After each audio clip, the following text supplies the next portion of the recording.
Unsolved Mysteries.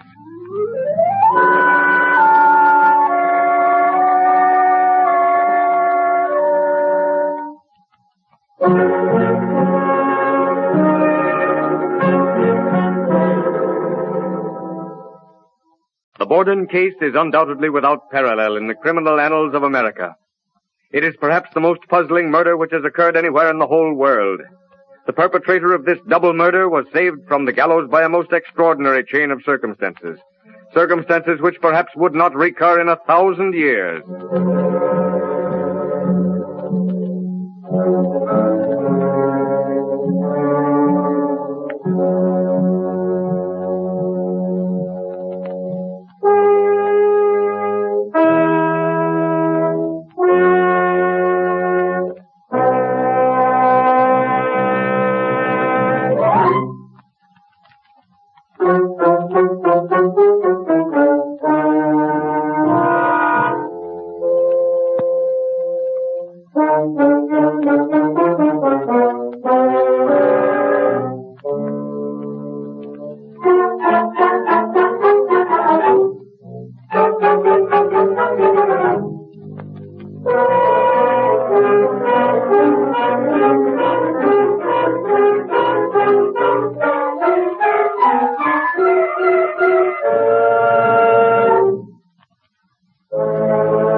The Borden place in Fall River, Massachusetts, was a house of silences. A house of moody, brooding silences brought about by pent-up hatreds, petty jealousies, niggardly dealings in money matters, and two daughters who hated their stepmother. A stepmother who hated with equal intensity her two stepdaughters. Even from the outside, the Borden house, where it stood on South Main Street, had about it an air of ineffable doom. The atmosphere of a place accursed. It is exactly 30 seconds before 11 o'clock on the morning of August the 4th. Bridget, the maid, finished with her morning duties, is resting in her room on the 3rd story. Mr. Borden is lying on the couch in the living room. Emma Borden is away from home. And Lizzie Borden, is standing on the back porch. Bridget, come here. What's the matter, Miss Lizzie? Come down quick. Father's dead. Somebody came in and killed him. Don't go in, Bridget. Don't go in. Get a doctor. Run across the street and get Dr. Bowen. Is there anything wrong, Lizzie? Oh, Mrs. Churchill, someone has killed Father. Please come over. I'll be over right away. The doctor isn't home. I left word for him to come. Miss Lizzie, where were you when this happened? I was out in the yard. I heard a groan. The screen door was wide open. I came in. Lizzie, where is your father? In the living room. Where were you, Lizzie, when it happened? I went to the barn to get a piece of iron. Where is your mother? I don't know. She had a note to go see someone who was sick. It must have been in town, but I thought I heard her come in. I don't know but what she may have been killed, too. Father must have an enemy. What's all this, Lizzie? What's this I hear about your father? It's Dr. Bowen, and he has Officer Allen with him. Oh, Doctor, in the living room. All right. Now stand back. Come on, Doc. No need to examine him to see whether or not he's dead. Get me a sheet, somebody. How long's he been dead, Doc? About 10 minutes. Still warm. Lizzie. Yes, Doctor. Where were you when this happened? I was over at the barn. Where were you, Bridget? In my room, upstairs. Did you hear anything? No. Were you asleep? No. I've just been lying down for a few seconds. Now listen, nobody could have killed this man the way he's been killed without making some noise. No signs of any weapon either, officer. Let me see your hands, Bridget. That's it. Turn around. Nothing there. You, Miss Lizzie. Let me see your hands. Me? Yes, you. Whoever killed this man must have left some traces. And you were the only two people in the house. There's no signs of blood on Lizzie.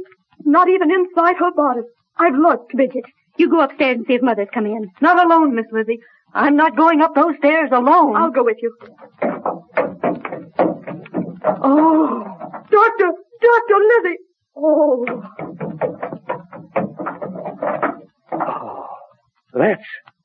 That's Mrs. Borden? Yes. I knew something like this would happen. What? Why? I just did. That's all. Alan. Yes, Doctor? Mrs. Borden's been dead anywhere from 1 hour to 2 hours. And he's been dead only a few minutes. Yes. Well, every one of you stay where you are. I'm going to search for the weapon.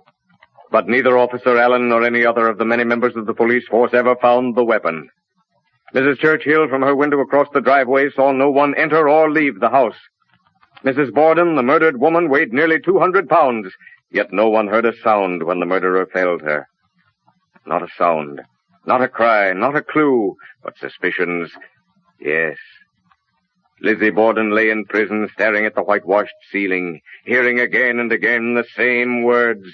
Different voices, but always the same words. Where were you, Lizzie Borden, when this happened? Where were you, Lizzie Borden, when this happened? Where were you, Lizzie Borden, when this happened? Where were you, Lizzie Borden, when this happened? Where were you, Lizzie Borden, when this happened? Where were you, Lizzie Borden, when this happened? Where were you, Lizzie Borden, when this happened? The Superior Court of New Bedford on this day, June the 20th, now in session. Chief Justice Albert Mason presiding. All stand while the justice takes his seat.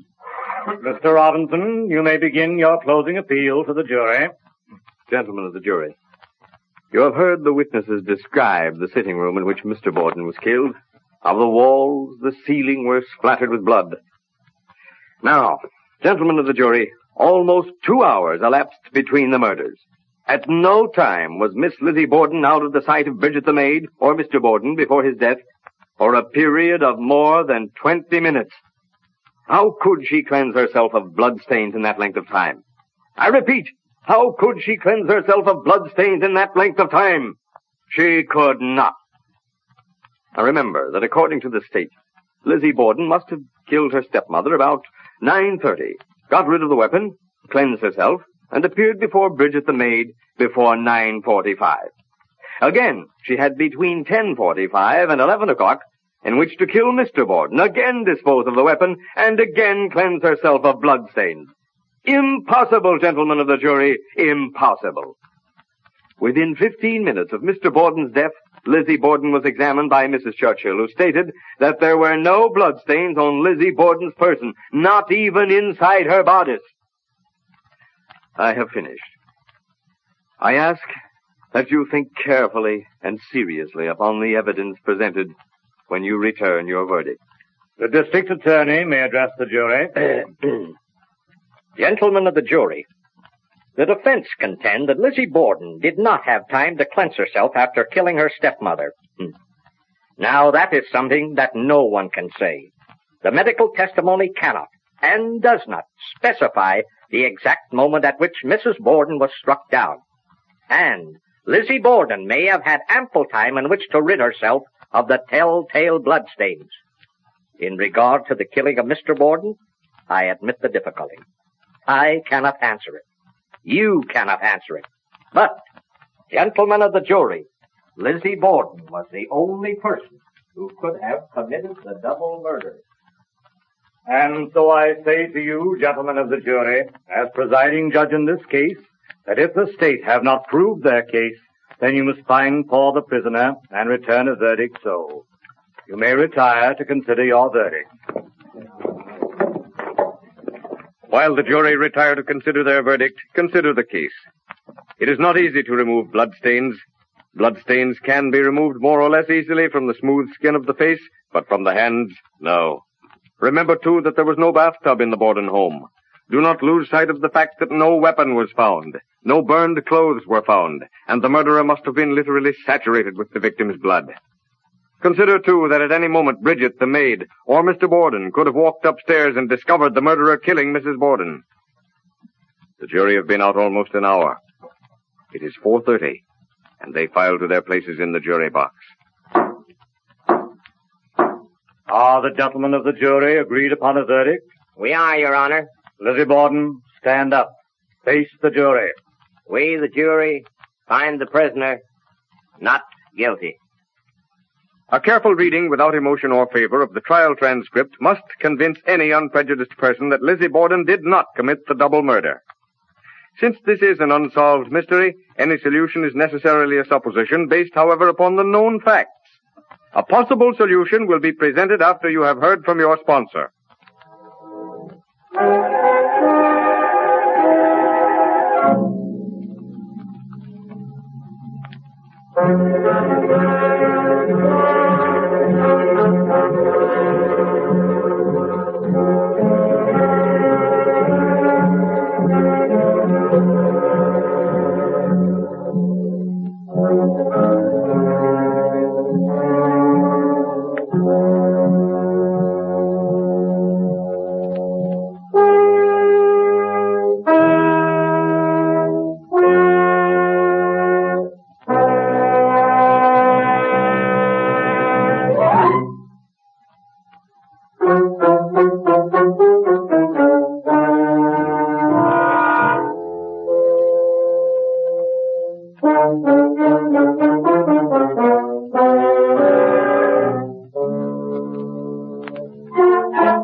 On 2 occasions previous to the Borden murders, the Borden home had been robbed of jewelry and money.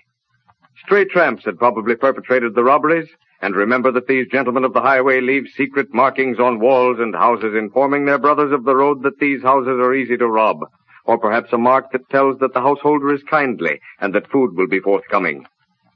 It is the morning of the murder. Lizzie? Lizzie? Yes, Mother? I'm going to town to visit a friend who isn't feeling well. Now, Mother? I'm going to my room to dress first. Have Bridget wash the windows. Yes, Mother. Bridget? Oh, Bridget? Yes, Miss Lizzie?